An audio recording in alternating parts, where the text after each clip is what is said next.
Hi, I'm Josh Bell with the Miami Marlins. I wear NeuroGuard to help with strength and coordination when I'm in the weight room and help with balance when I'm on the baseball field. One of the most comfortable, reduces concussion, increases performance. You can't get a mouthpiece like that on the market. Not only is it a great product, it's super easy to use. I recommend it for any player at any age at any level. Thank you guys so much, and go check out NeuroGuard Plus. NeuroGuard mouthpiece makes it easier to breathe while playing basketball. The unique design is not as bulky as any other mouthpiece and makes you feel safe in concussions. NeuroGuard really control my breathing while I'm riding. It stops me getting concussions while I ride. It's very easy to use, so go pick one up today. I'm still doing stunts. And the concussions I've got, I feel much safer with that. I'm doing, like I said, I'm doing a whole lot better in the gym. So NeuroGuard Plus, once this one wears out, you've got a customer for life, because I'm telling you people, NeuroGuard Plus is the way to go, and me, Mark Ash, says so.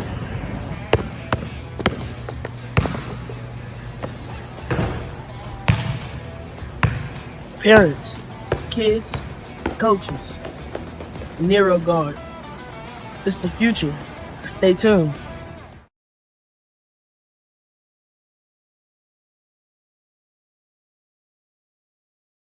All right, everybody, now's the time.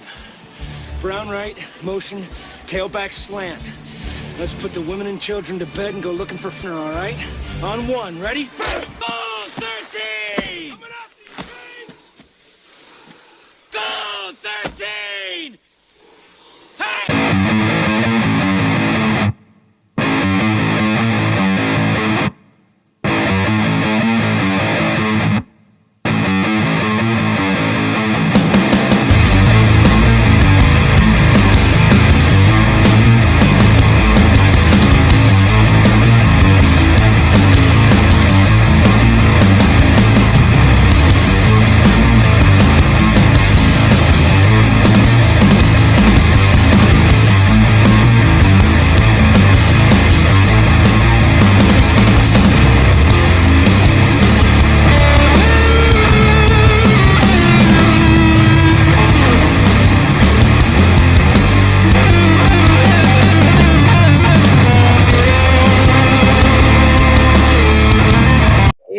Week 5 of the Texas high school football season. Hello, everybody. Terry Bennett here on this very special Sideline to Sideline. As we talked about last week, of course, Grant Goodwin not here today or this week. He was out for the early part of the week celebrating his anniversary.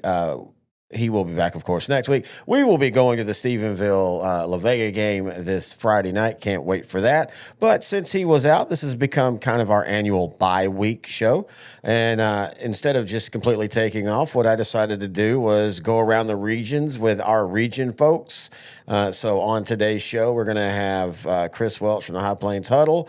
We're going to have Kenny Heath from Central Texas Football Podcast, and then Cody Cole from Big Country Blitz.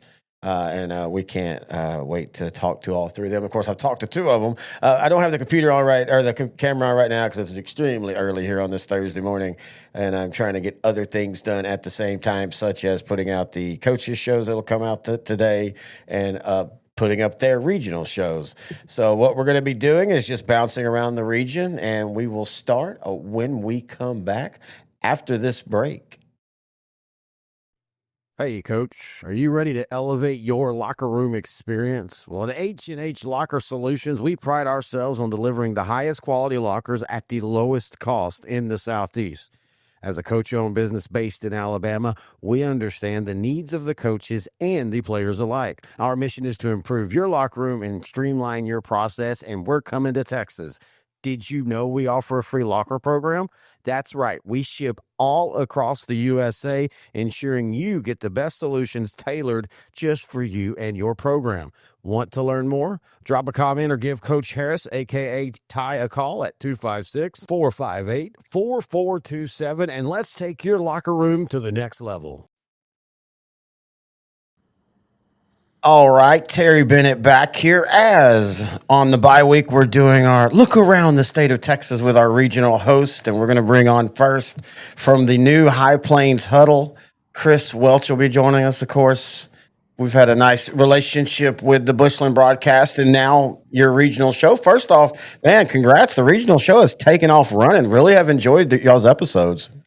We've had a blast with it. You know, when I was thinking of who could be a good partner with me, I've known Julian Reese for over 20 years. He was the arena quarterback here when it was called the Dusters back in the day.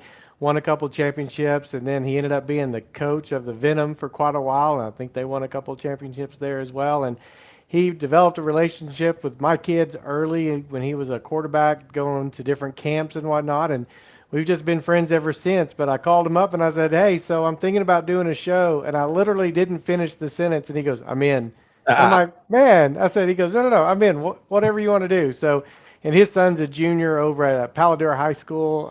They're playing 5A football. Deuce McAllister, Julian Reese the second, doing a great job. I think he's a 3-star recruit right now. Has had some visits at Tech and UTEP and a few other places. So, anyway, it's fun to have him on the show as my partner. And yeah, it's been great so far. I've got the Warrior Garden Studios. They're kind of a startup studio here in Amarillo, and man, they've been great. I've known one of those guys for probably 25 years, and I told him I was thinking about doing this, and he goes, "Well, come use the studio." And they've just been really, really fun to work with. Yeah, and I like the fact that, and I know Sideline to Sideline and me primarily, we cover 4A, 3A, and 2A, but I've told all the regional guys, if y'all want to stretch out and talk all your region, you're more than welcome to, and you've even had some 6-man stuff on, though Grant probably won't watch that.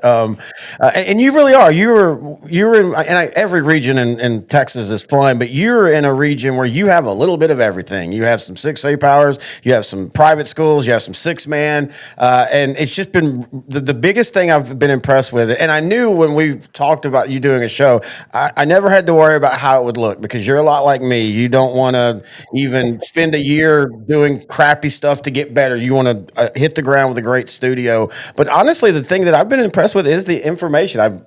Y'all are very informative and entertaining to watch. Well, good. Well, I appreciate that. We definitely are having fun. We even talk a little volleyball on the show because that's, up here, volleyball's kind of a big deal. So with Bushland and Amarillo High and some of the other ones, volleyball definitely gets a big take of what's going on this time of year. So we've tried to pull a little bit of that in. We plan on having some of the players in. Julian's got a lot of connections. Bushland's got a player, Jackson Lawler, really high right now. He's a big recruit as a junior. I think there's like 5 D1 recruits on Paladura's team as well.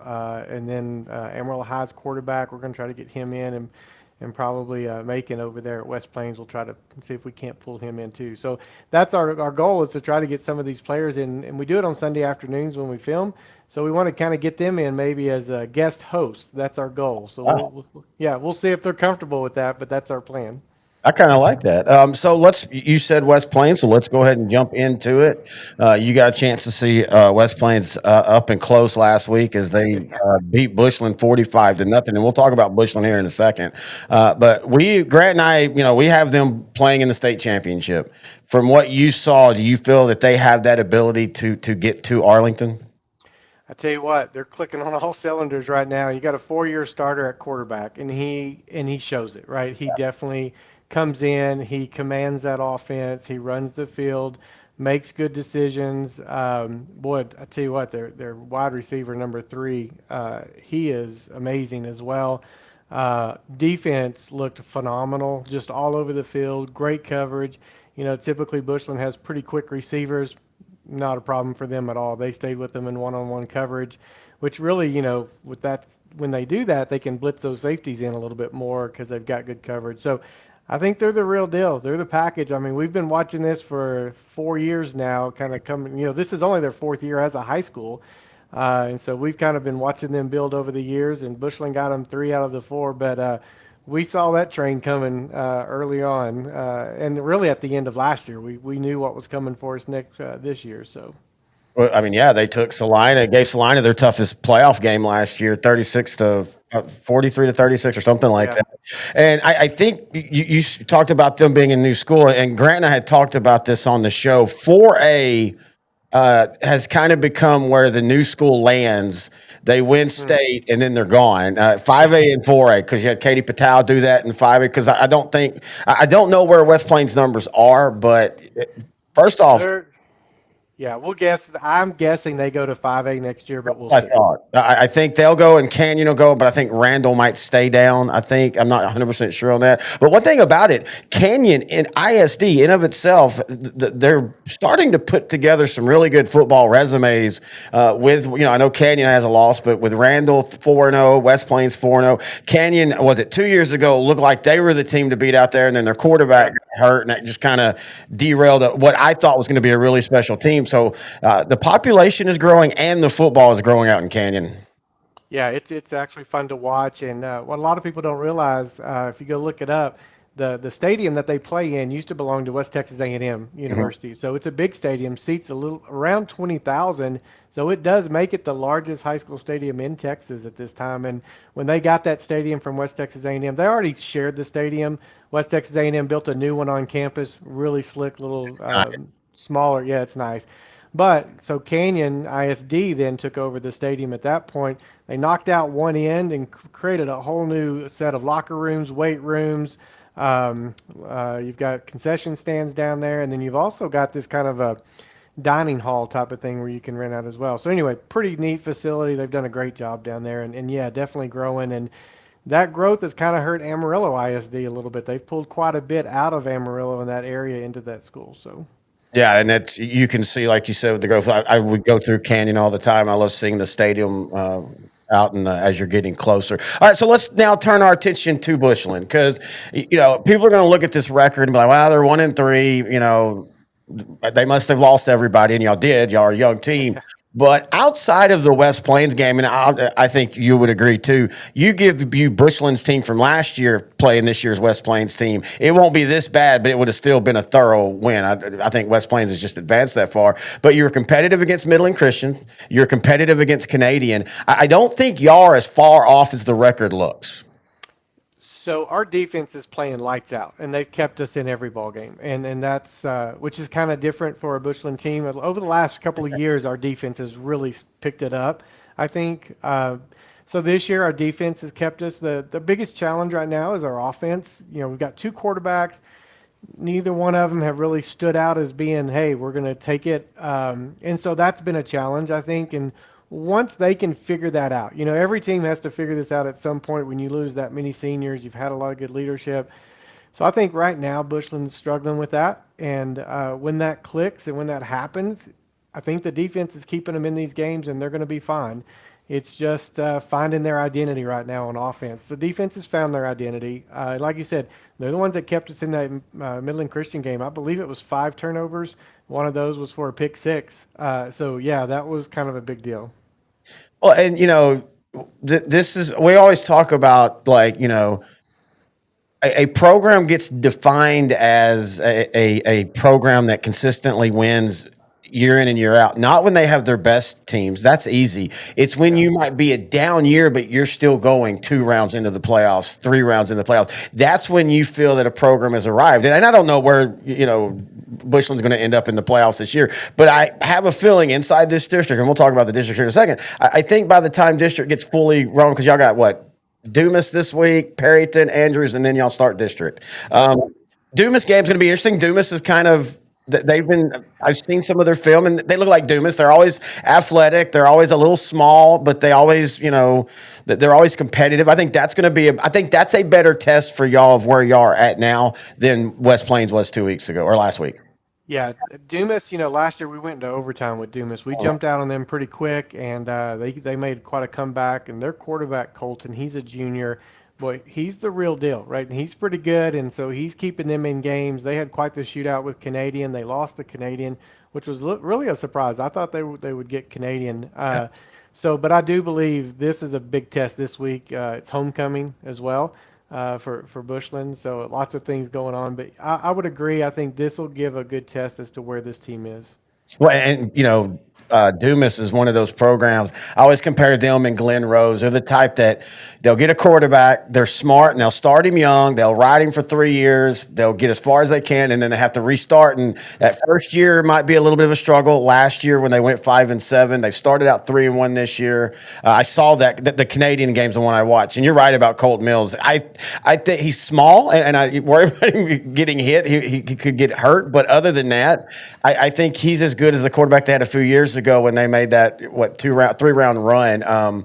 When they were 11-2, I think. I think he could be as good for them. Their defense is their issue, though, and I think that's where Bushland. I have Bushland winning this game. We're not really doing picks, but I have Bushland winning this game because I think y'all will find yourselves offensively this week.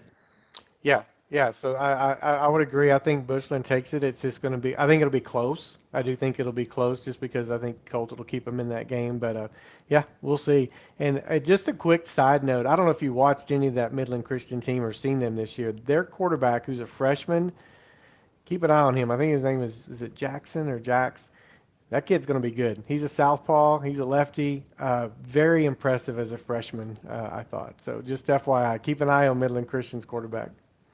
Yeah, I've seen some of the box scores, but I did not know that he was a freshman. Midland Christian, of course, now Argyle Liberty Christian, because they got Jason Witten. But Midland Christian is one of the old school private schools that I've always liked to follow, because man, they've had some talent. If you were to drop them in a 4A and 3A, they'd be really, really competitive in it. But let's go ahead and turn our attention to your district, 1-3A Division One.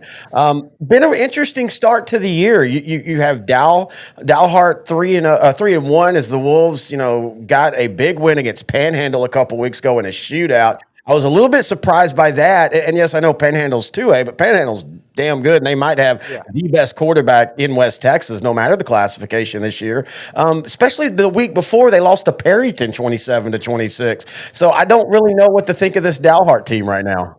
Hunter Tressler's a great athlete, and he's the one that pretty well single-handedly, I think combined, he had 512 yards passing and rushing in that game that they beat Panhandle in. So, yeah, so he's their X factor for sure. How he goes is how that team goes. I would agree. I picked Panhandle in that game, rightfully so, but he took over and kind of won that game. So, yeah, I don't know what to think. Dalhart's one of those that I expected them kind of in that third place spot this year.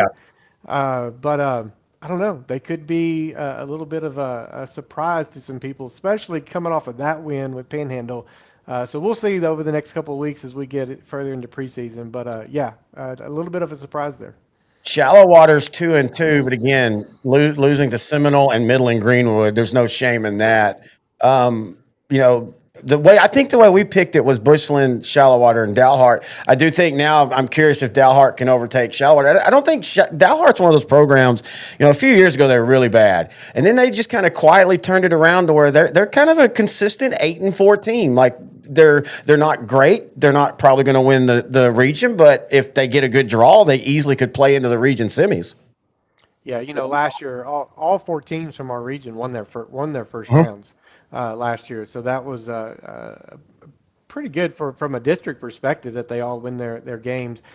I think Shallow Water is one of those that I think they lost. Was it 30 seniors? Yeah, that's their largest senior class graduation in like 10 years is what the coach told us. Wow. Yeah, so that's a huge loss. Still got their quarterback though, right? And he's playing pretty well. So I don't know. I think Bushland and Shallow Water is going to be really close, both obviously in rebuilding years. I think we get them at home this year, right? So, but I think it's a close game. I've got Bushland winning it as well. I have to say that right now. But I do think it'll be a very close contest. So we'll see. River Road, that's the other team in the district. They're struggling. Every now and then you hear River Road's going to be better this year, and then every year River Road's not. So I think they're struggling. A lot of their players get pulled into that Amarillo area. Yeah. Because they're just on the north side of Amarillo. So I think that's tough for them. And Bushland School District really goes right against River Road as well, because we go really high up north. So that kind of plays into that as well. Well, I do feel like they finally have a little bit more of a they could be good in the future because bringing in Aaron Wampler at head Yeah. coach and the Yeah, yeah, success yeah. had out there. And again, they tend to win their first round. Now, part of it is y'all's district by district mates are not the strongest district. That is for sure. I'm interested this week in River Road simply because they're playing a stint at West Texas, and all of a sudden the Comanches I think have surprised some people. Yeah, well, and it's not unusual for them to put a good team on the field. They're one of those that small, but they come up and all of a sudden because they're kind of two districts that have combined over the years, two school districts, right? And so, but yeah, they're picking up a little momentum right now for sure. Anywhere else you want to talk? And I'll edit this part, but where else Well, you take me where you want to go right now? Well, obviously Canadian, that was one that a lot of people thought they might be in a little bit of a rebuilding still. But dude, they've got two wide receivers, 165 and 166, I think, Yeah. and you saw that in when we played them as well. How do you defend that? Because most cornerbacks anywhere in 3A and 4A are not that tall, and he's throwing those nice little, high passes in there, and they're grabbing them. They're great in basketball as well. They got great hands. So Canadian is just on fire from that perspective, I think. I think their issue is going to be, and it won't be in district or anything, but like Canadian doesn't look at district. Canadian's looking at the region. And I think their issue is going to be if they get up against a wall.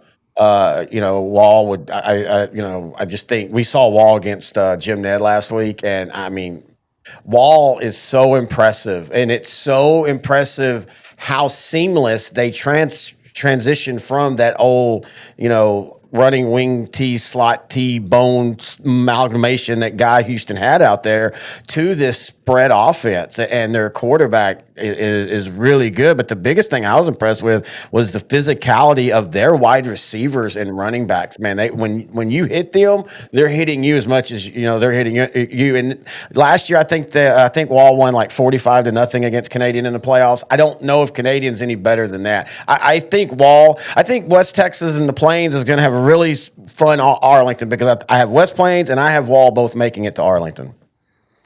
Yeah, I can't wait to see that, and I do think both of them make that as well. The other teams that are interesting, outside of here, and you talked a little bit with Panhandle. I know they're 2A, but Panhandle, that quarterback, I think he's committed to Army, and he does it with his legs, but he can throw, and it's impressive to watch that team play. So we'll see. I think last week they were up 63-0 at halftime and ended up winning 77-0.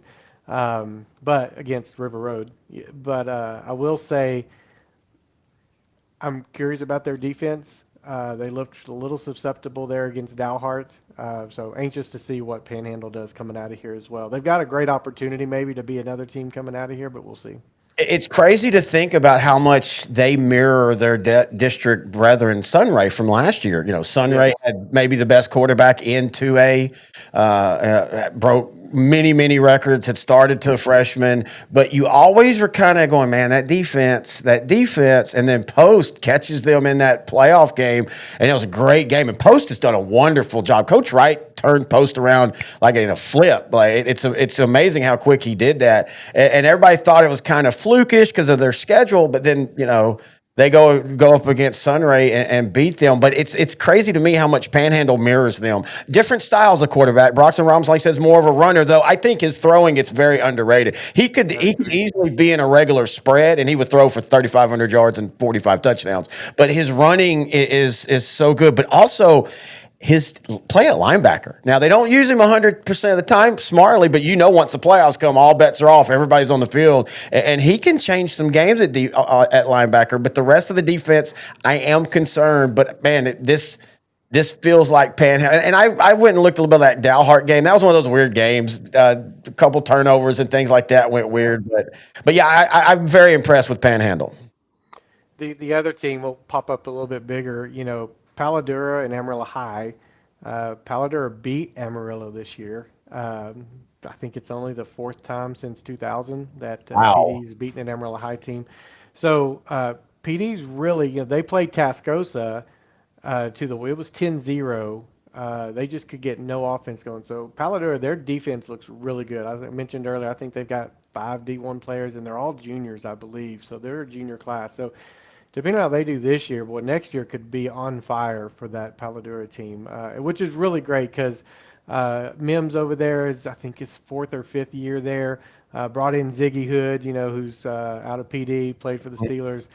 He's coaching the defense over there. So I think they're establishing a good program. And I think that's what PD needed. They needed a good program put in, not just relying on their athletes. I think they've always had the athletes. It was just they needed a good program to put behind them. And so I'm really excited to see what's going together over there for PD.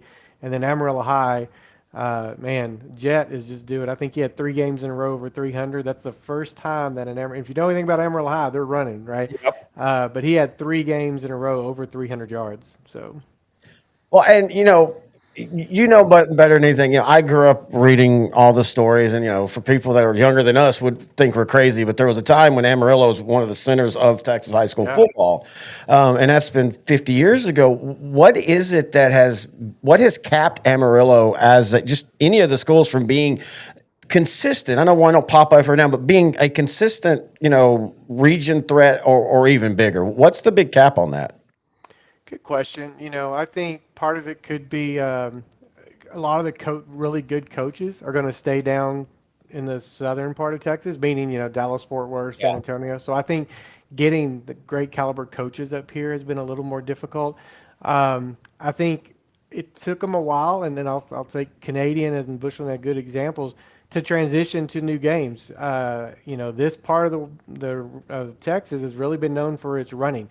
3 yards in a cloud of dust, and kids just aren't as big anymore, for the most part. And so I think that's been part of it. So to watch this transition, if you watch like a Canadian and a Bushland who play very similar styles of offenses, those seem to have caught on. And I'll say that all came over thanks to Texas Tech, right? And they're wide open when Leach was there. So that kind of bled into this region quite a bit, and a lot of those kids that played for Leach are now coaches. Ours is one of them, right? He's a wide receiver at Texas Tech. Coach Reynolds was. So I think you're starting to see that a little bit more now as they adjust. I'm really anxious to see if we're turning the tide a little bit up here because, like I said, Canadians always there, right? But not consistently the bigger schools. And Bushland like we were talking earlier, I think Bushland has established themselves now as y'all are always there. Y'all are always, I will be very shocked if y'all are not in the second round yearly, basically, as a consistency.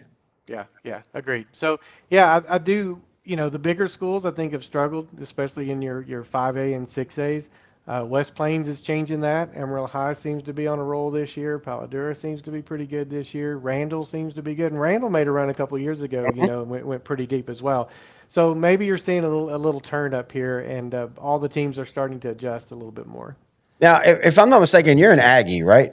Yes, I am. All right. So I'm asking, as a Longhorn fan, asking an Aggie, I feel like, and we talked about this on the college show, I contend that, and we have to see where the season goes, but I contend that Texas Tech beating Utah was the greatest win in that program, bigger than the upset of Texas and the Michael Crabtree catch, because even when they were doing that in the moment, everybody knew Oklahoma was going to beat them badly the next week.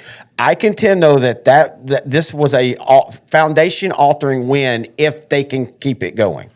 I think that's the key. It's the if. That's exactly what I was going to say as you were talking it's the if, right? So what do you do with it now, right? Is that going to propel you? Or is that going to be, oh, that's our feather in our cap this year? And Tech is notorious for that, right? They're always going to upset somebody at some point. That is a Texas Tech, mantra. They do that every year. I think they get somebody along the way that they didn't expect. But I think, I think it's different. Their head coach is really good. Yeah, They obviously had a great recruiting year from that perspective. And they spent a lot of cash, right? They're right up there with A&M and Texas from what they spent. But we'll see if that pays off. I'm anxious to see it. I was watching that game as well, and it was both those defenses played a great first half. Yes. But man, Tech just turned it on, and I don't know is more impressive their offense or their defense because their Tech's defense looks amazing right now. Yeah, and they play with a physicality that they've never really had. Maybe in the '80s with Spike Dike. All right, so as an A&M fan, y'all had a big win, and y'all kind of have the big if too. Y'all tend to bite somebody, and then when everything looks good, and I contend that the I can't remember who did y'all play next week or next. Is it this week or next week? Y'all have a bye this week? We had a bye this last week. Oh, it was this last week. Okay, so who do y'all play Yeah. this week? I can't remember top of my head. Trying to look. Auburn. There you go. Yeah, we got I Auburn. contend if A&M's real, they win this game. Oh yeah. But this is a trap game. I is. watched Auburn play Oklahoma. I legitimately think Auburn should still be ranked. That was a good game, and it came out that Oklahoma's quarterback's now going to be out for a while with a broken hand. So that completely alters what I thought was shaping up of A&M, Texas, Oklahoma fighting for that spot. But this is A&M's where I'm so worried they're going to trip up again because I'm a Texas fan, a Horn fan, but I'm at that age now where I want to, we cover all these kids and they end up playing for these colleges. I don't root against A&M unless it's Texas, but man, I feel like this is such a trap game. I'm worried about it. I worry about it as well, and they lost to Auburn last year as well. But here's what I think the difference is, and we'll see. Let's see if this plays out. That last second touchdown, they don't make that play last year. Oh, good point. I agree with that 100%. So I think is that the turning point for them? Was that catch or that getting it down the field, making that score, winning that ball game? To me, that's a turning point if they capitalize on it. So we'll see. The thing that I said during that game, I said, man, we got to get Bussy involved, right? You got to get him involved. And he did. He runs that back, and then we get a holding call. But I'm like, I think if you can figure out how to work him into the game, watching that state championship game when he was at Timpson, right? Man, he was just on fire. Oh, yeah. And he's an athlete, and so you've got to figure out how to get him into that game more than what he is right now. And he's working in better, but I'm just saying, I think you got to figure that out too. Yeah, I totally agree with you there. All right, is there anything else you want to specifically talk about? Yeah, we got to talk about Texas since you brought up A&M. What's your take on Arch? I think he's hurt, and I've said that from the very first game at Ohio State. Either he's hurt or he got the worst time in history to start having a mechanical difference because he doesn't throw the ball the same way as he did last year. No. I will say he did look his best. And this isn't, I don't care who they're playing. He did look his best physically against Sam Houston. Look, everybody was wondering why Quinn Ewers wasn't replaced last year when he was obviously struggling. I think Sark understood Archie is way more of a project than what people think. And while some people will say, well, his name got him the scholarship, maybe, I don't know.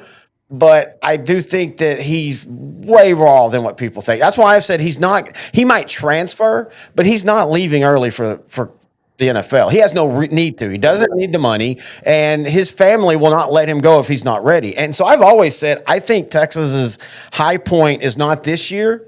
I think it's next year at best. But I also think it's time to start going, okay, it kind of feels like Sark's becoming a little bit of a Mac Brown where just there's going to be one or two games that Texas just looks like crap and it makes no sense. And I like Sark's play calling, except for he has a bad habit of guessing wrong on fourth downs, when to go, when not to go, when to kick the field goal and seal the deal, when not to kick the field goal. This is going to sound weird. They haven't had a real defining win. And I know people will point to Alabama last year, but look where Alabama ended up. Yeah. In Sark's thing, they haven't had that defining win that you can hang your hat on as a Texas fan. It's weird because they've the only team that have made the playoffs every year since these new playoffs have started. They've won games in the playoffs. They've looked great in them, and then they've lost to the national championship in back-to-back years in competitive games. But it still feels like I don't know if it's just the culture, like still establishing the winning culture. It just still feels like something's missing from the program. Yeah, I think Archer's a lot of hype, and I was telling all my Texas fans, I said, he potentially can be good. I just don't think he's there yet, and it's not fair to put all that pressure on him. Oh, Heisman, I'm like, yeah, just give him a little bit, right? Let him mature a little bit. So that'll be interesting. So last question. We're both Marshall Mavericks. Yes. They look pretty good right now. You know what? I haven't seen any game footage. I've just seen results. But they don't look too bad. I was impressed, and I know Longview's not Longview, but they're still Longview to Marshall. I was impressed that they held Longview to 20. They come back against Tyler. They beat Legacy. They beat Palestine 41-0. I think this team, the issue with Marshall is just the region they're in, man. Just the region they're in. 5A Region 2, 5A Division 2 with South Oak Cliff, Melissa, and all those teams. I mean, you look at last year, and they beat a good Midlothian Heritage team, and then they had to go up against South Oak Cliff in that third round. But I think this team has the talent. They have a really good defense. That's their biggest thing. It's just for Marshall. There's two things: keeping a coach. That's been a weird thing for Marshall the last few years, or last really. We even brought in Clint Harper, and then he leaves, and then they just haven't been able to keep since Rodney Southern left. And then the other thing is, it's establishing a consistent winning culture, and I think they're getting there. And it's not like Marshall has bottomed out over the last 10 years. They've actually been real consistent. My bigger question to you then on Marshall is the Longview talk. So many people are wanting to ditch the rivalry because it's obvious the two teams are just separate. I don't think you do. I don't care. I will lose every year to that rivalry, but you do not end what everybody considers in this great state of Texas high school football. It is always a top 3 rivalry list. Dave Campbell's a few years ago did a rivalry episode magazine in the summer. They named it. You've had national media name Marshall Longview the best rivalry. I don't care if we lose it every year. I don't think you get rid of it. I don't think you do either. I think this year's a great point because wasn't it 7-0 at halftime? Yes. I want to say, yeah. So I think it's still a competitive game, right? If you're getting blown out 70 something, you can still talk about. But I agree with you. If you are, then let's keep playing it because I still want to keep playing that game. It's too ingrained into an East Texas and for Texas high school football too. But yeah, no, I don't think you get rid of it at all. And like I said, I do think this year maybe that stops that talk a little bit. And to your point, maybe Longview's not as good, but that's okay. They're going to have up and down years. But I think this year's show it is still a competitive game. And I do like what Jason Hammond has done. Of course, I was extremely happy when Coach Alvarez came to Marshall. He has a winning pedigree. He's won multiple state championships, including at Ennis.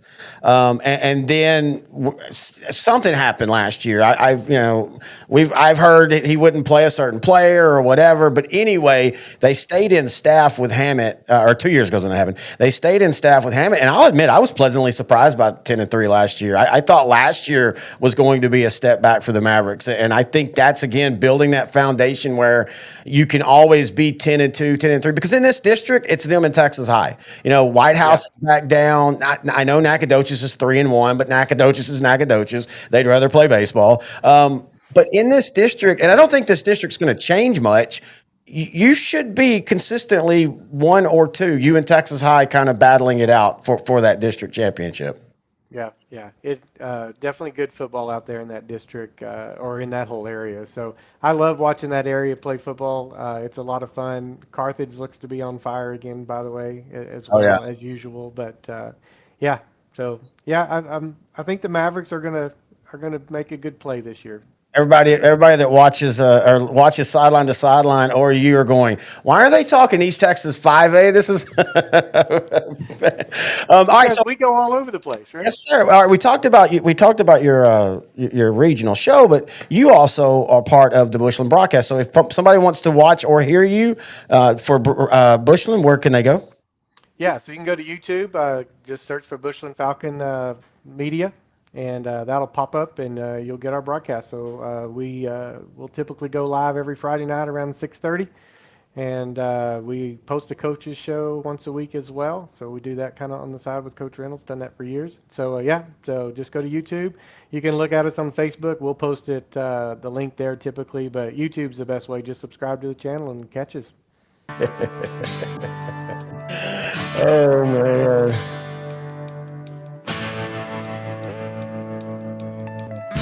All right, Terry did it back here. A special Sideline to Sideline. This segment brought to you by H&H Locker Solutions. They pride themselves in delivering the highest quality lockers at the best cost in the Southeast. They're in Texas now. So please reach out to Ty. Give him a call or a text, 256-458-4427. They have a free locker program. They ship all across the United States.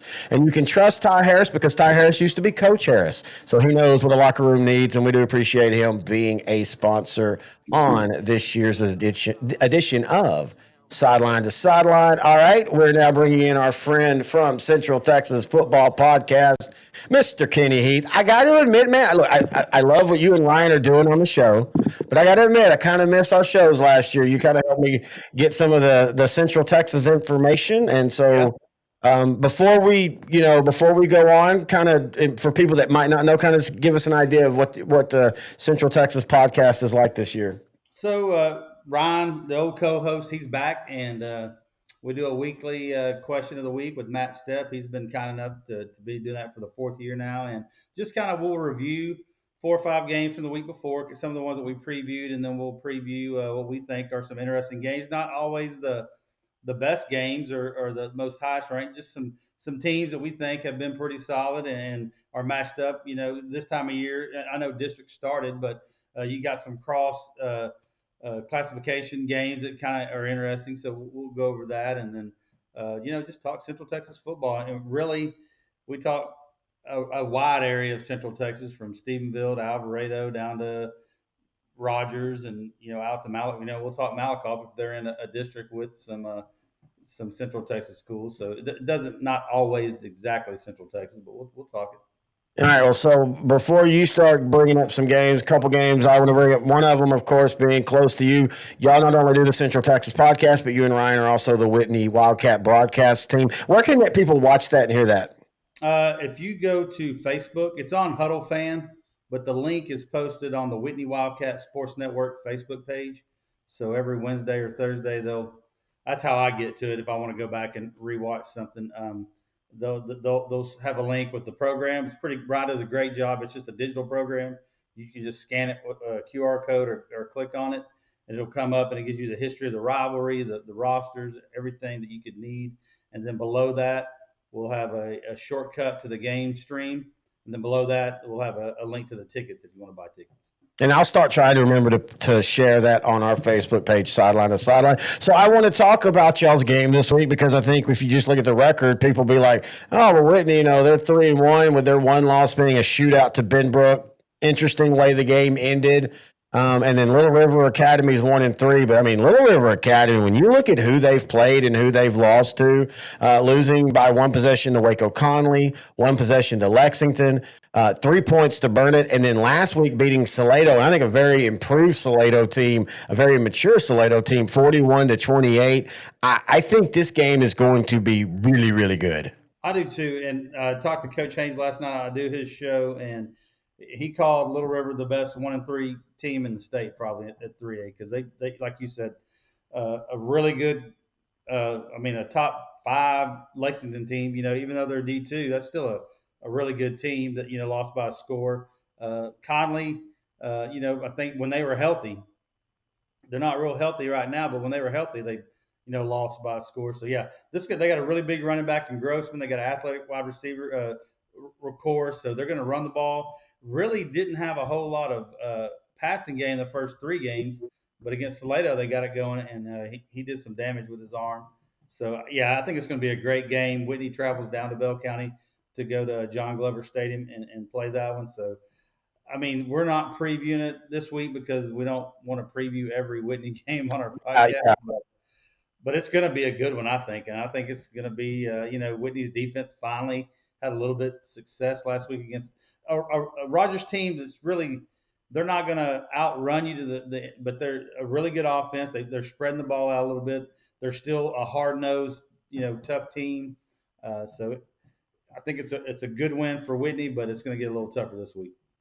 So let's go ahead and talk a little bit of Whitney, because it'll allow us to talk a little bit of 5-3A Division I, which is right in the Central Texas wheelhouse. And you look at how this district has started, and you and I have been kind of texting back and forth over the last few weeks. Now, I will say their loss last week didn't take the shine out of them, but I paused. But I thought Grandview had started the year off really well, beating 3 4A teams in Glen Rose, Eagle Mountain, and Waco Conley. Again, Waco Conley, man, I don't think people have understood the Waco Conley of week one and where they're at now are completely different because of injuries. Now, I do think a lot of those guys have a chance to come back. I know there's a couple season enders, but the Malakoff loss, and Malakoff's a good team, don't get me wrong, but I was a little surprised that Grandview ended up losing to Malakoff by 10 points. Yeah, I picked Grandview to win that one.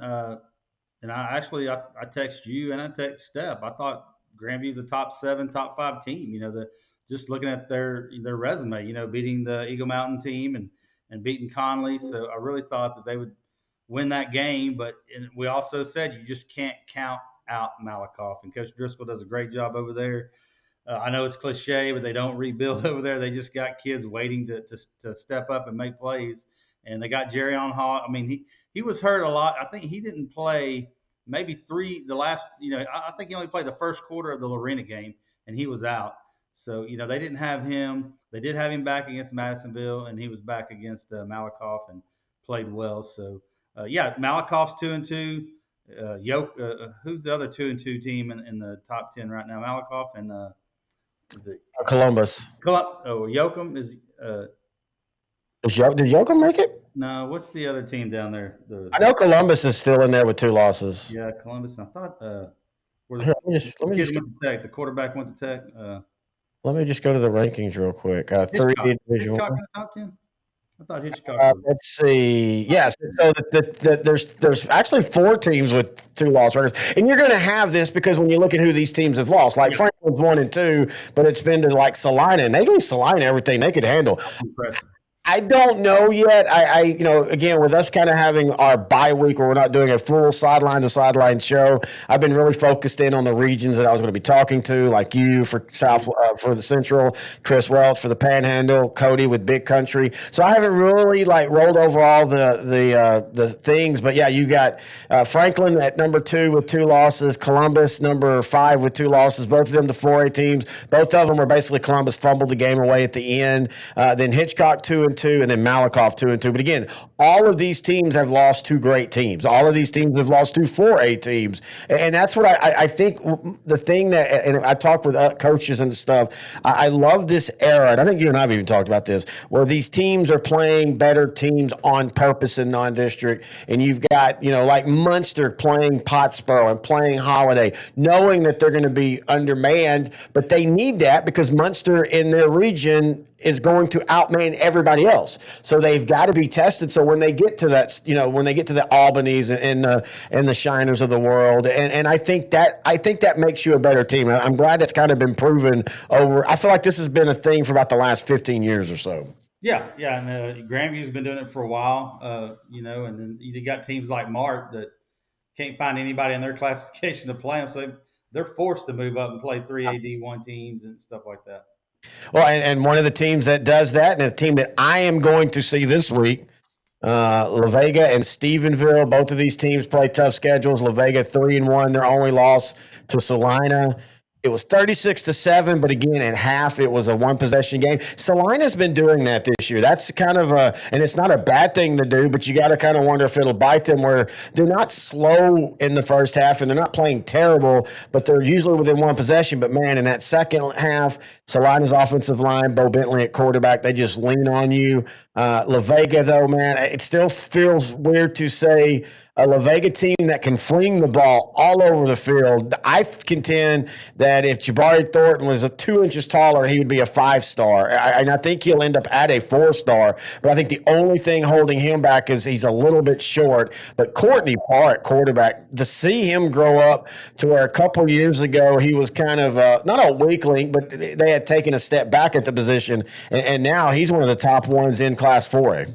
Yeah, I still think he's kind of underrated. I mean, you see the kid, he reminds me of a kid that was at Whitney, Brett Gilchrist, that can just stand in the pocket and just not, dudes are hitting him at the feet, and he's so stout and tough, he can hang in there and make the throws when he wants. And speaking of Jabari Thornton, he decommitted from Oklahoma State today, so his recruitment is wide open. I think they had him at 5'10", and they got a really good offensive line. Their left tackle, I forgot his name, but if you go watch film on that dude, he's just finishing like the plays over here, and he's got his guy 20 yards down the field just road grading him. Really good offensive line. They're big up front. Caden Rowland on defense. They've got a good secondary. I haven't really. I did look at some Stephenville stuff. Um, I'm sure it's going to be a great game. I think you are. This is going to be that'll be at the new stadium, right? It's in Yes. Stephenville. You get to go see the new stadium. That'll be fun. Yeah, I get to finally see the new stadium. Of course, just to stop at Mary's and have some salad, because that's what you have at Mary's. You have their salad, their award-winning lettuce, salt, pepper, and some kind of dressing. It could just be water, but we're not really there for the salad, so we don't care. Stephenville's defense is amazing this year. So far in the year, they've given up, I think, like 26 points, and they've played a solid schedule. Everman's pretty bad. Godley's good, but not Stephenville good. Wiley is a 5A team, and the Heritage is a 5A team that just went out and upset Texas High this past week in Texarkana, which, if you know anything about playing at Grimm Stadium, that's a pretty big feat. I think Stephenville will win this game, but I think this is going to be a one-possession game. Last year, this was a 10-point game, if I remember correctly, but Stephenville got a scoop and score with like 3 minutes left to make it. It was a 3-point game. They made it a 10-point game. But either way, this is a great battle for both of these teams, who might not be quite as tested in district as we thought they would be at one point. Yeah, you look at that District 12. I think it's for sure. Obviously La Vega is going to be the favorite. I would say Robinson's got the lead, but man, spots. We had a Waco Trib reporter, Michael Haig, on last week on the Central Texas podcast, and it's just a crapshoot because you don't know what you're gonna get from Conley. Lorena's won a big game, lost a game. China Springs, they've lost a couple in a row, and then Gatesville's sitting there undefeated, just humming along, and probably nobody's paying them any mind, and they're probably going to end up making the playoffs. So that district's going to be fun to watch. I think the locks are probably La Vega and Robinson, and then who knows what's going to happen 3 through 4. You talk about Gatesville, and the last couple of years, man, you pencil them in for 7 wins. They're going to lose who they should lose to in district, but they keep making the playoffs, and then they keep winning in 2 games. I remember last year, they beat Madisonville, which was a little bit of an upset. Madisonville got into the playoffs hot. They don't have that stud running back, Rayshawn Smith, but I think this is one of those. I don't mean this as a knock on Smith. He was a special kid. But sometimes when you take the bell cow out and it forces everybody else to figure things out, I feel like that's up. Now, to be fair, they've beaten Taylor, an okay 4A team, Glen Rose, a rebuilding 4A team, Bahia, a team that's not really good this year, and McGregor, a team that's okay. But still, just to be 4-0, they've got Burnett this week. They should beat Burnett. If they beat Burnett by 3 or 4 touchdowns, and that tells me that Gatesville might be a little bit more real than I thought, because Burnett's not special, but Burnett's a very solid football team this year. Yeah, I agree. What do you? Go ahead. I was just going to say, it's going to be fun to watch how it all plays out. That 3, those bottom 2 spots, and it was like that last year. We, kind of didn't know who was going to do that. And we still don't know about China Spring. They got the big win over Franklin, but since then they've looked kind of bad.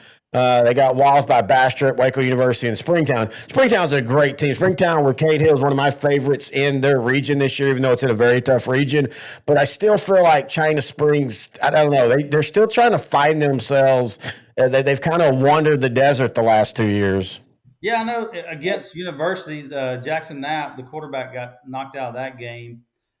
Coach Beatty was saying it was more just kind of just a what's the term he used? Just preventive. Yeah, didn't want to get him hurt, so kept him out. I don't know if I really didn't go back and look at the Springtown game. I don't know if he played in that game or not, but I think it'll be key to get him back healthy, and so they can for district to try to make the playoffs.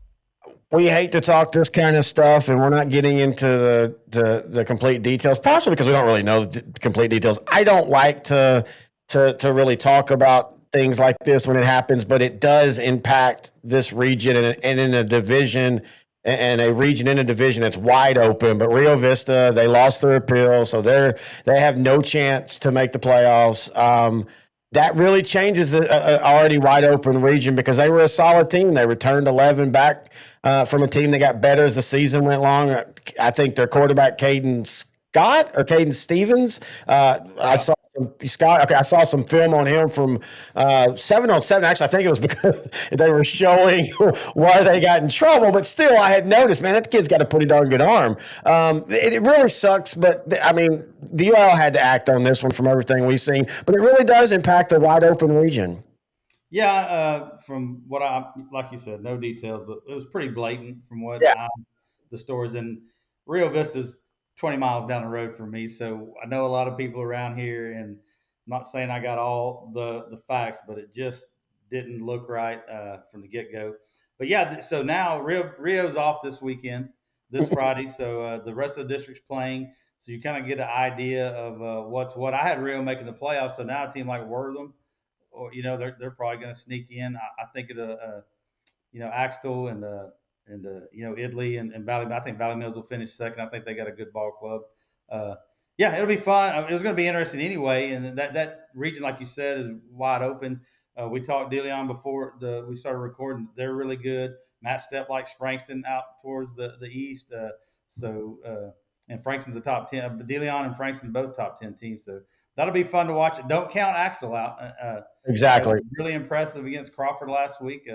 That defense that hadn't given up any points, a whole lot of points, shut out the first 3 games, and they gave up 6 to Hamilton. And Levi Leathers and Ethan Porter and AJ Fetch went over there and dropped 34 on them. Levi Leathers, the 17-year starter, it feels like he's been there forever. And they kind of finally they had kind of finally broke through that that 2-round window, and they had Hamilton on the ropes, and they end up losing in the last minute, 15-14. This team, it's weird because they don't have a ton of experience, but having the guys like Levi Leathers and Ethan Porton and AJ Fetch, I don't think they necessarily are. I think the other guys are getting allowed to grow up around them. They did lose to Kearns at the beginning of the year, but that was like a 20-14 game. And if I'm not mistaken, last year I remember they beat Kearns, and I remember that they were like, "Yeah, we beat them, but Kearns is really, really solid and underrated." And I think Kearns is going to be underrated again this year. Frankston, the thing with them is we're just not used to this. Frankston is not a team that you pencil in for many 10-win years, but the last 3 or 4 years they've made the playoffs. They've won a playoff game each year. Paul Gold has a ton of starters coming back. They might be, I legitimately think, maybe the most athletic team in this region. That might not be saying a lot for this region, but I do feel like this region is stronger this year. Now, I still think whoever they play in Region 1 will probably be a 2 or 3 touchdown favorite, but I do feel like whoever makes it out of this region at least has a chance this year, where last year it kind of felt hopeless. Yeah, it did feel hopeless, but Hamilton still played. Was it Stanford in the semifinals? Played them pretty tough. Yeah. Close game for a while. So, yeah. So that region's a fun region to talk about. I think Region 2, 3A D1s, I mean, I know Winsboro is your number 1 team in the state now, but do you trust them to win that region? I don't know. I think with Malakoff and Grandview, which, Grandview lost by 10. Jefferson, there's some, I think there's some wild card like Whitney. They may sneak in there if they get the right track. They may make another, regional semifinals or something. So those are my 2 favorite regions: that 2A D1 Region 2 and 3A D1 Region 2. They're both, as far as I'm concerned, pretty wide open. I will say 3A Region 2 is wide open because it's so deep. I will say, though, from everything I've watched, and that's one of the regions that, and of course 3A, we do the 3A show, but that's one of those that we have watched a bunch of. Man, Winsboro's special, man. I contend that I think they're better this year than they were when they had and again, this might not mean anything. They still might get beat in the first round or something, but I contend that they are better than when they had the Finney kid at quarterback, and everybody talked, in that team, I think they went 12-1 or 13-1. They got Camden Capehart, the fastest guy in 3A, won the 100. They got 3 other guys that were on that relay team that finished 3rd in state. They're big. They're physical. Now, they did give up 35 points last week to Hooks, but Hooks is a young team that has a really good offensive scheme and stuff.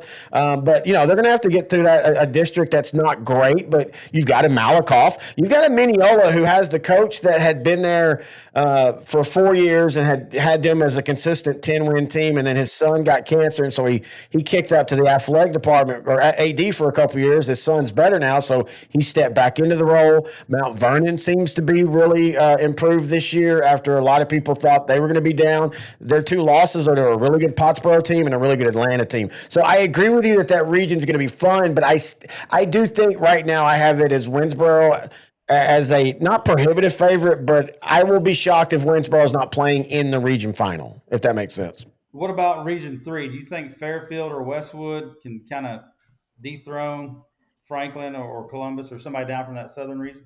I think Columbus has got a crisis of offense right now. They're missing a quarterback, but when you lose someone like Matt Scoble, he's a generational guy, and his brother has stepped in, and his brother's just not the thrower he is. He's an athletic guy, but I mean they've had 2 out of the 4 games they've had less than 60 yards. Throwing the ball, and they can be physical and they can run the ball. They've got that I can't think of his name right now. They've got that running back transfer from Edna. He's really good, but he's also been the guy that's had 2 key fumbles that's not lost them, but has been main reasons why they lost their 2 games. Look, Palestine Westwood, maybe the best athlete in the state with Kavian Bryant, have a very underrated running back or wide receiver in Kason Dial. The problem with them is their defense. What is their defense going to do when they get that second round and they get up against a Columbus or a Franklin? They'll win the first round because they'll get somebody like a Hardin who they beat last year. But even Hardin, I think they were 5-5. Palatine Westwood needed a couple big drives in the fourth quarter to stretch that out because their defense couldn't stop them. So as great as Kavian Bryan is, that team's going to live by their defense. And I still think when they get up against a Franklin, it's going to be hard for them to stop them. Well, I'm looking forward to that Fairfield Westwood game. I think it's the second to last game of the season in their district. That'll be a fun one because Cole Collins, they're doing some good things out there in Fairfield. I mean, last year he was a great quarterback. I think his health got a lot better, and they just look unstoppable. Well, yeah, John Baxter out there, the Eagles throw the ball more than they've ever thrown it. When I think of Fairfield, I think of that team of 10, 11 years ago that had the kid that ended up playing in the NFL at running back, one of the best. Huh? Larry Rose? Yeah, I think it was something Rose. That's right. But like you said, Cole Collins, Finn Smith, they have a really solid, if not, they're not the biggest offensive line, but they're big enough. Kavion Hicks, who plays wide receiver and cornerback, I think he's going to get more time at wide receiver as the season goes along. I think Fairfield's one of those teams that, man, if they get that right path, in the playoffs, they could be playing for a while. They have the experience. Last year they went 7-5. They beat Orangefield, which was kind of an upset. Yoakum beat them pretty bad at the end of the game, but for the first part of that first half into that second quarter, they were matching points, and then Yoakum just kind of stepped on the gas late. But yeah, Fairfield's a team that easily could play a thorn in the side on somebody. Yeah, and then we got another kind of it's not all Central Texas, but Chilton plays Goldthwaite Friday night. So Chilton, you kind of brought when we talked, we did a couple of talks about about Central Texas, and you brought up Chilton, and they lost a lot of games last year. They're really good. They're a top 10 team now. They had a move in at quarterback in Minerco Thomas, I believe is his name, and they still haven't played DeCorian Evans. We thought that he was come back. Talking to Michael Haig last week, he said that Coach Hewitt says he's still there on the team, so he must not be healthy. Maybe they're saving him for district. I don't know, but imagine if they get that guy back. They're going to be really special. I mean, yeah, and I think, if I'm not mistaken, their former quarterback now basically plays safety, but they're also working him in at wide receiver. And we talked about them because they were a team that returned everybody. I mean, they literally had 10 returning starters, I think, on both sides of the ball. And then when you peeled back their games last year, I mean, Goldthwaite beat them pretty bad, but they lost when it mattered in the district play. They lost by 10. One of them kind of beat them pretty bad. And then they beat Meridian at the end of the year. But we felt like, okay, what were you going to get? Because sometimes having so many guys back is a great thing. Sometimes it's not. I think it was a great thing with them. Goldthwaite, their only loss was to Junction to begin the year. Since then, they beat Centerpoint and San Saba. They haven't looked that great to me. I know that maybe Chilton might be the favorite. I think Chilton wins the game. I think Chilton might kind of double them up like Goldthwaite did to them last year. Yeah, that'll be interesting. Mart, they play Bremont, so Mart's finally going to play someone their own size. I don't know I don't know that they got the firepower to keep up with Tank Scott and Kowalski and all those dudes, but it'll be interesting to see where Mart's at.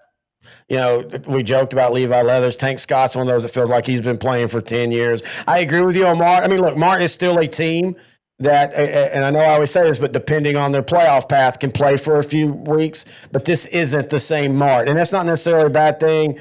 New head coach, doing a lot of the same things, but differently, like out of different formations and stuff. I think, I don't know, it's weird to say when you had a guy like Johnson that was so successful there, but it kind of felt like, especially last year, if you were on former Twitter, it kind of felt like that program needed a reset.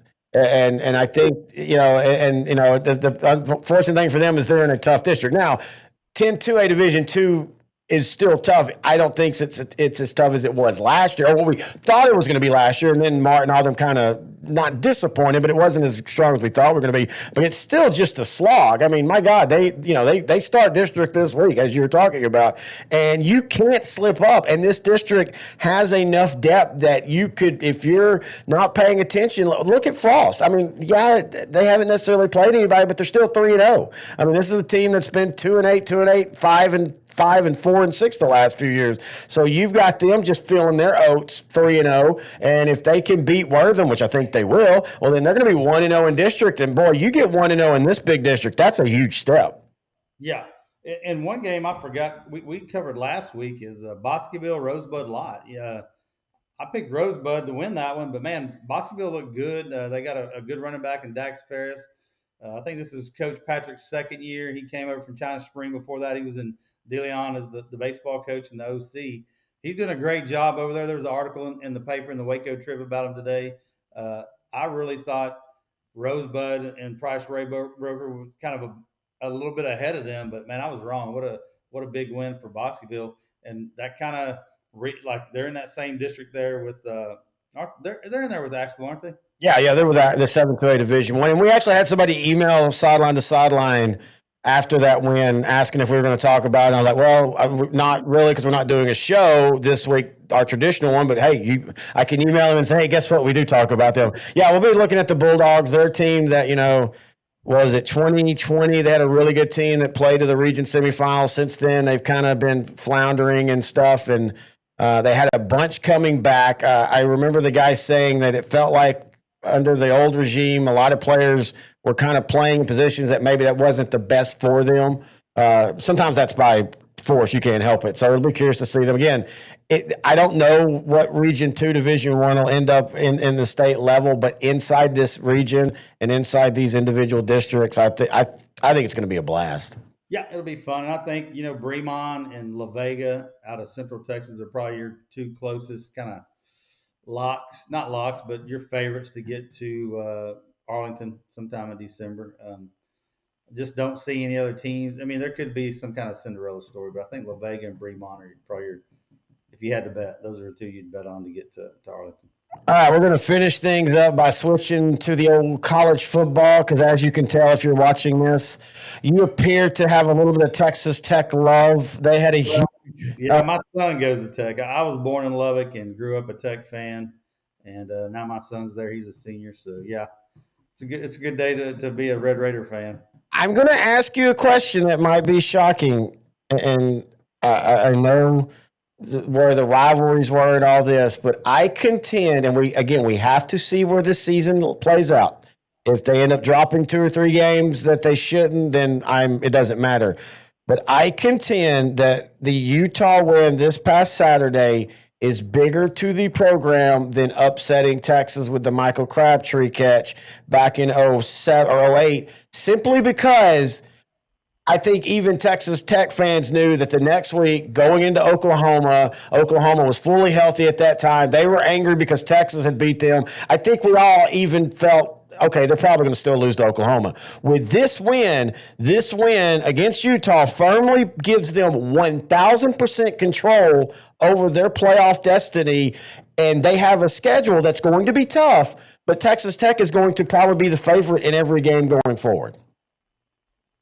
Yeah, I know the feeling I had when Michael Crabtree caught that ball and split it and shook off a couple of defenders and scored. course, it was that was the last minute or whatever of the game. This one was in hand pretty midway through the third quarter. Uh, yeah, and I think it's a really big game. I don't know if it's as big, but I really do understand what you're saying. I've been a Will Hammond fan since he got on campus, and I've thought he would be the quarterback for this team when they go do great things. I love Baron Morton. He just can't stay healthy. Yeah. Uh, I really was so happy, and I wasn't happy to see Morton get hurt, but I was really happy to see Hammond get in there and be successful after watching him in the bowl game, young, deer in the headlights kind of look. I really was happy that he got in there and showed the country what he could do. And then, of course, you look the next morning or Monday morning when everybody started talking about, Tech is, which I would wish they'd quit saying, oh, Tech is the real deal, Tech's legit, blah, blah, blah. Just don't worry about the Red Raiders. Y'all talk about the SEC and everything else. But yeah, it was fun. Coy Aiken and then the running backs, the two running backs they have, and I'm just a big Will Hammond fan. Of course, you know what he did in high school. Just crazy stats down there at Hutto, and I think Joey's. I don't know what Joey's going to do. I mean, I think I heard that Morton's okay, and so I don't know who they're going to start. They're off this week, so they go to Houston next week. It's going to be interesting. And I like Will Hammond, but I do think, and we talked about this on our college show, and I think people don't understand, like, practice times, pro, that's what they do all day. College, they do it more than high school, but they can't practice everything. And I do think Tech maybe got benefited by the injury simply because Hammond gives them different things than Baron Morton does. And so if you're preparing all week for a Baron Morton and then you get a Will Hammond, it can be a crossover. And that's why I think Joey for the rest of the year will probably keep it close to his chest. I told Grant this when we were talking about the game on text, that Texas Tech will need both of them the rest of the year to if they're going to make a playoff. I don't think either one of them completely takes 100% over, nor do I think that's a bad thing. I mean, I talk about the running back, Jacoby Williams. We know him from Beckville. Now, Utah did a great job. Utah's defense really good. And being fair to Utah, that third and fourth quarter went weird. That was that game that normally happens at Texas Tech at 7 p.m. at night, where things just all of a sudden go Texas Tech's way, and you're like, wait a minute, they haven't been doing this all year. When the hell did this start happening? But I still contend that when the dust settles, the best thing that will have happened for Texas Tech is Texas and OU going over to the SEC and Tech being in a Big 12 where as long as they're willing, and it feels like Campbell's, he said that, this isn't a one-year deal on spending money. He wants to always be there. And as long as they can find that and get recruiting, there's no reason why Texas Tech can't become one of the big dogs of the Big 12. Yeah, that's what I was going to say. You said the best thing that happened to him. I was going to say Cody Campbell selling Double Eagle Energy is probably one of the best things that ever happened to Tech. And the one thing about Hammond, he's a backup, but he took all the snaps during the spring when Morton was out. So yep. He's and I think they brought up on the broadcast. He knows those guys, those starters. He's been in there with them, all spring.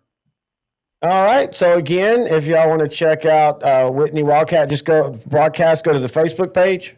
Yep. Whitney Wildcat Sports Network. And of course, you can see the Central Texas Football Podcast. And y'all usually record those on Wednesday nights, right? Yep, in fact, 7 o'clock. Yeah, you have to start recording that one. You had a big broadcast day for you. You can see those on our thing. And other than that, man, appreciate you joining us. Yes, sir, man. Thank you. Coach Surratt came in 2007, and really what's remarkable about him is how quickly he turned the program around. The biggest challenge here was just to change the mindset. Obviously, we want a winning culture, but the first thing you got to instill is, toughness. It don't matter if it's volleyball, football, baseball. He's put Carthage on the map to a great extent.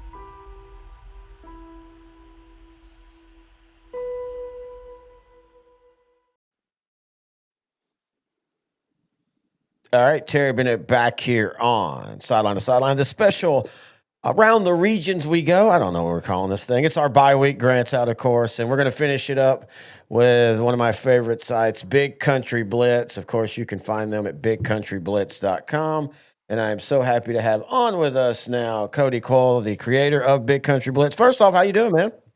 I'm great. Thanks for having me on. I'm pretty sure this is the first video podcast I've ever been on. So, Oh, wow. thanks for getting that out of the way.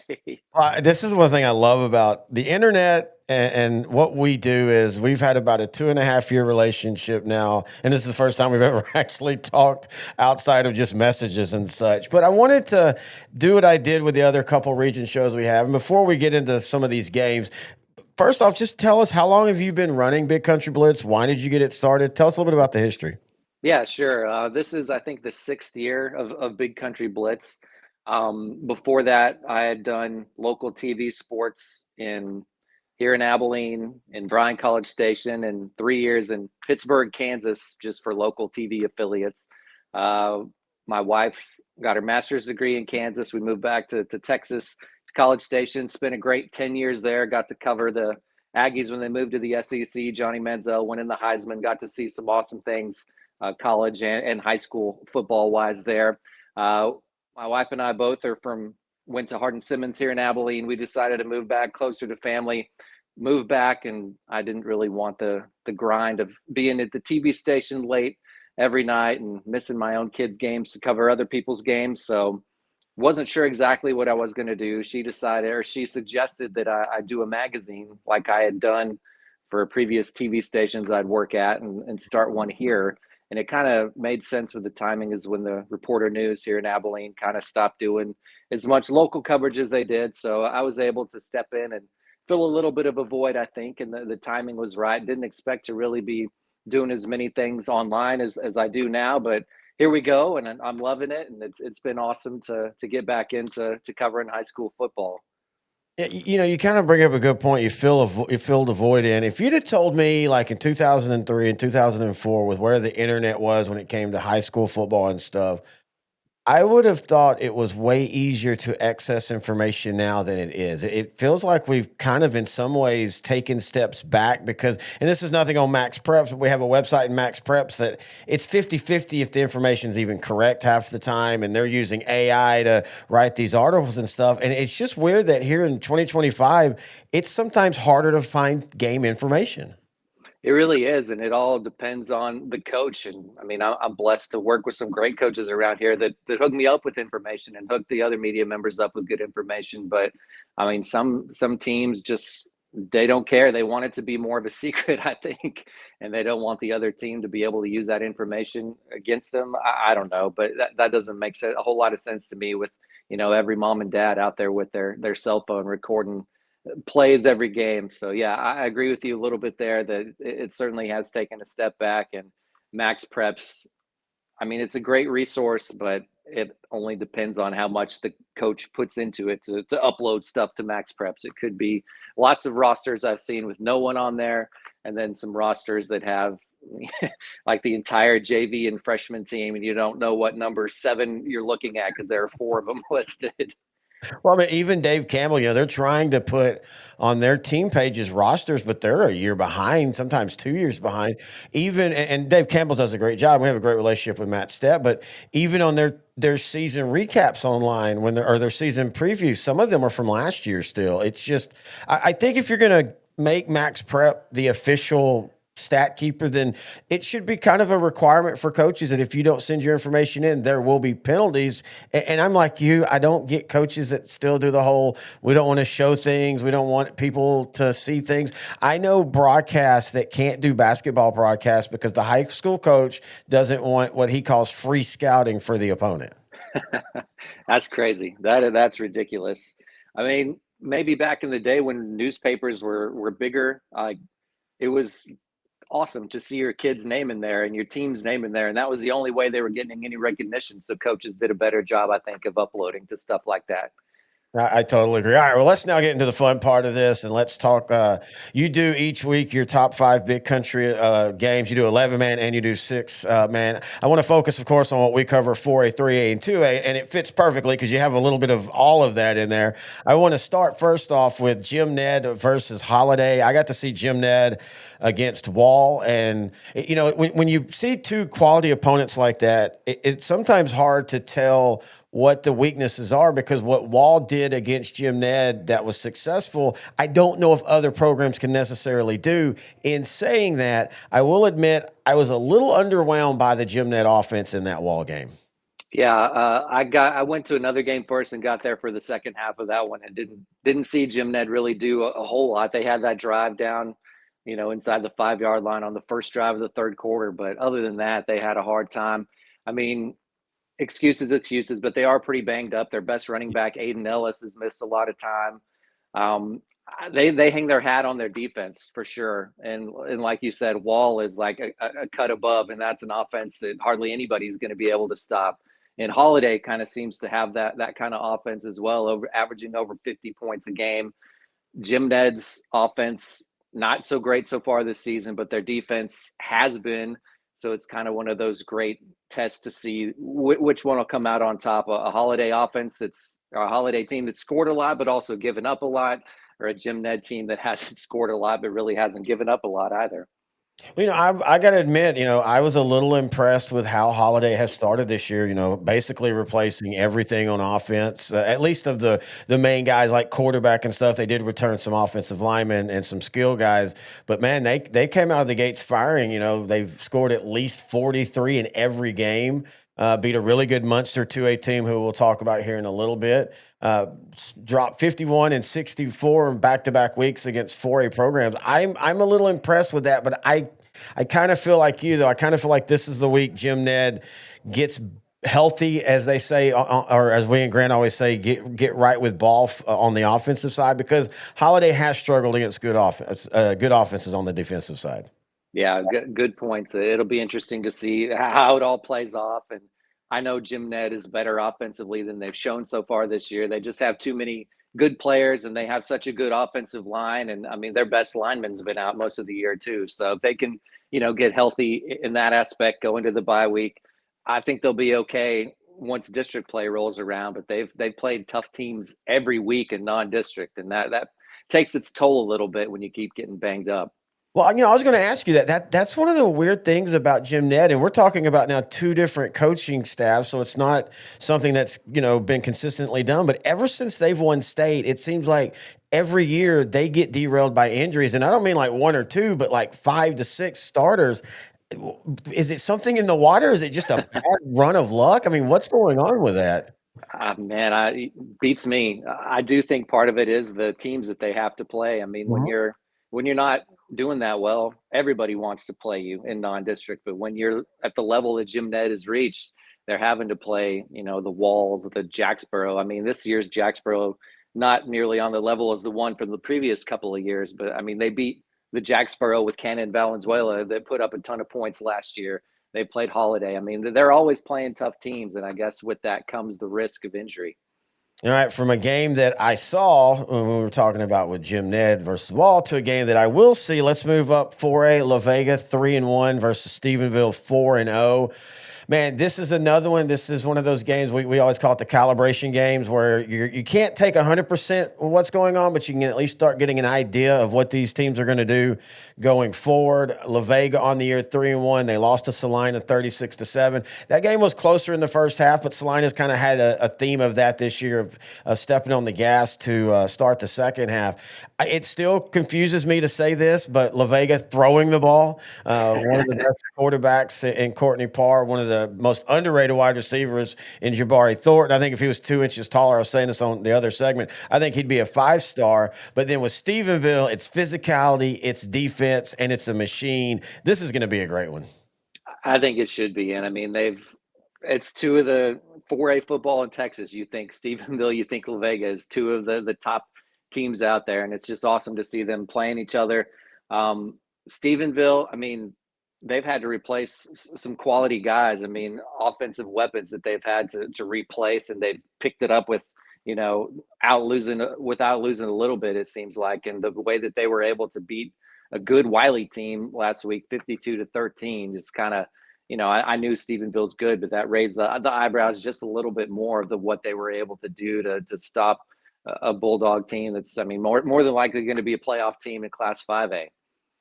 Yeah, and I was impressed, and I know Midlothian Heritage started out slow, but I was impressed with them at 28-7, and then Heritage goes out into East Texas and upsets Texas High, which is a top 5 team in 5A.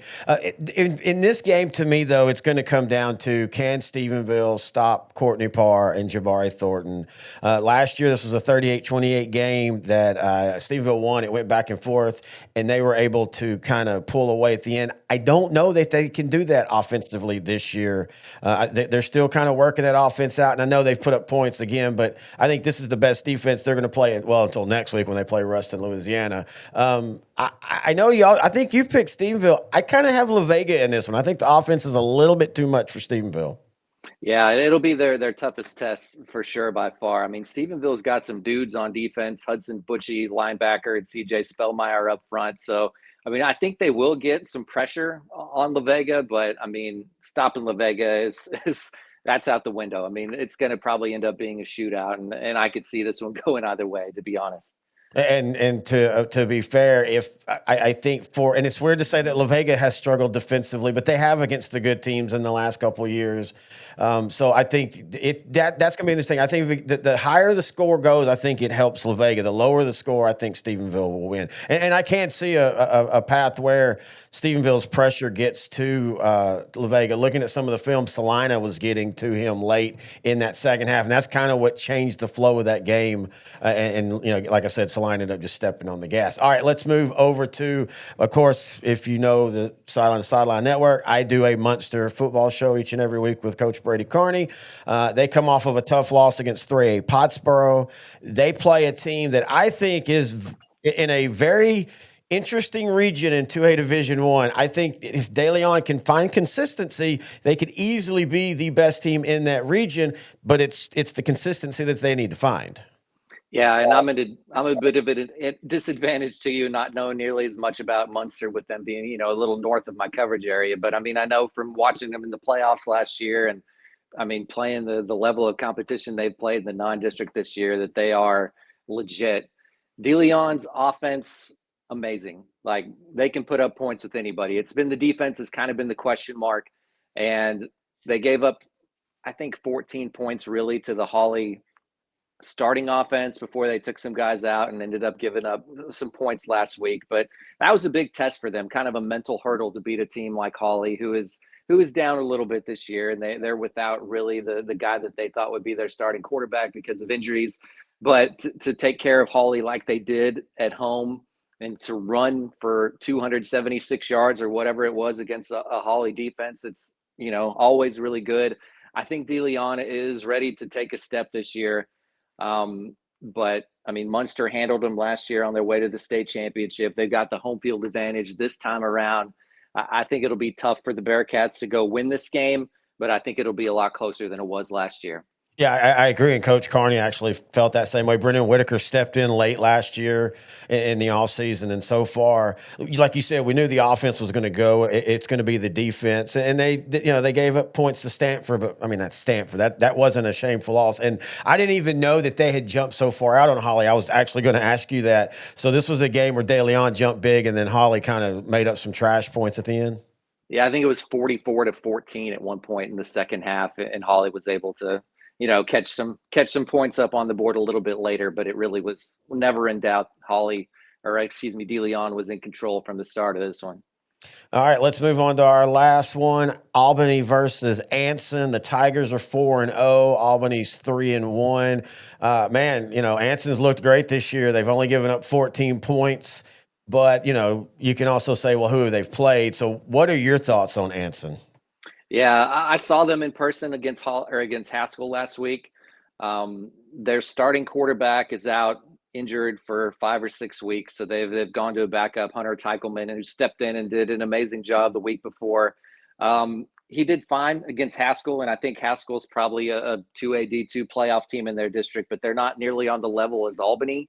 And I mean, Albany is the team that you compare teams to in this area. And Anson, like you said, they've beaten Dublin, Haskell. I can't remember who else off the top of my head, but not nearly as impressive as a list as Albany, who's played Stanford, Holly, Lubbock Christian. I mean, they've played some tough teams. They've been in battles. Kahoma last week, their first loss, 15-12. Kahoma's undefeated on the year.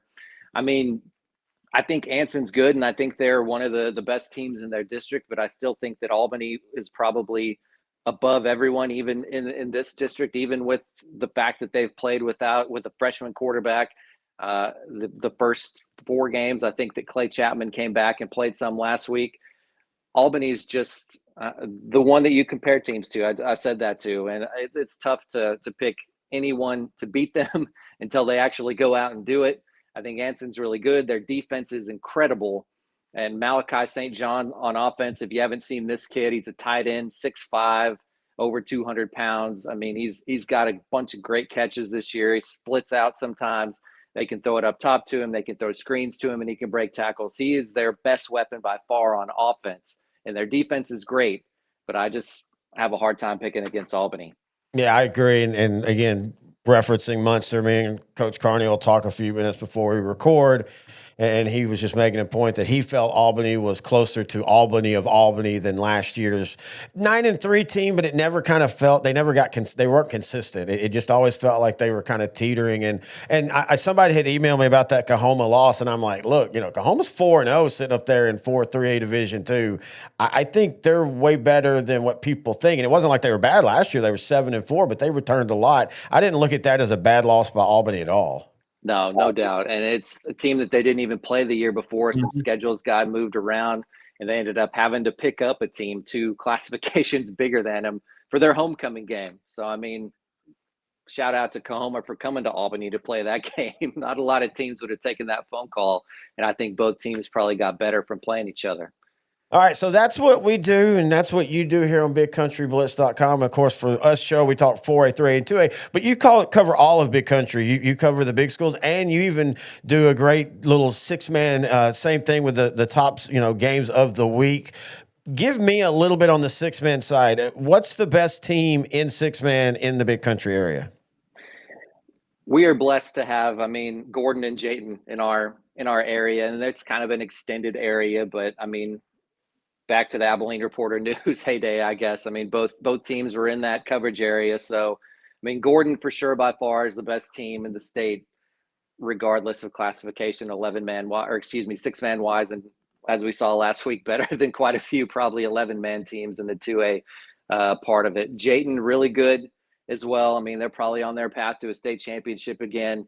Hoping things work out to get to Jayton tonight to see them play Hermley, who is one of the better D1 6-man teams in the area. But I'm not expecting Jayton to lose a game this season, not expecting Gordon to lose a game this season.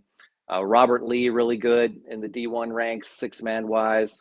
They're in the district with the number 2 team in the state, Water Valley. So it's number 2 and number 3. They're both super good. They have a showdown coming up, I think the second to last week of the season. So it'll be exciting to see that one. But head and shoulders, Gordon and Jayton above everybody else around here. Well, and in case somebody didn't understand what you meant when you said they could beat a lot of 2A teams, Gordon scheduled Thorndale. I think this was their first 11-man game since like 1944 or something, and not only beat them but kind of thumped them 54-21. I think we all thought Gordon, if they could figure out some space and things like that, they might have the talent to win. But I got to admit, they beat a playoff probably team in Thorndale pretty bad. Yeah, I picked them to win, and I thought it would be close. But, the fact that they were able to win by so much on the road, and that's another thing. They've played every game on the road this season. They're going to play every game on the road this season because their stadium got destroyed by the tornado back in May. Yep. So, they're a resilient group, and they have Stryker Reed, Rye Reed, Braden Walters are 3. 2 of them have already committed D1, Rye Reed to Army and Stryker Reed to Air Force. Braden Walters getting some D1 looks as well. So they can out-athlete you at any level. 3 D1 athletes around here on one team is, pretty much unheard of other than the Abilene High or Cooper kind of thing. So the fact that they have those 3 guys at such a small school is just amazing. And they're able to, out-athlete Thorndale. Thorndale's a good team, like you said, a playoff team that went 2 rounds deep last year. But Gordon just kind of figured it out. They have enough guys this year. They couldn't find enough 6-man teams to play them. And yeah, it's the first of 2 11-man games they have on the schedule this year.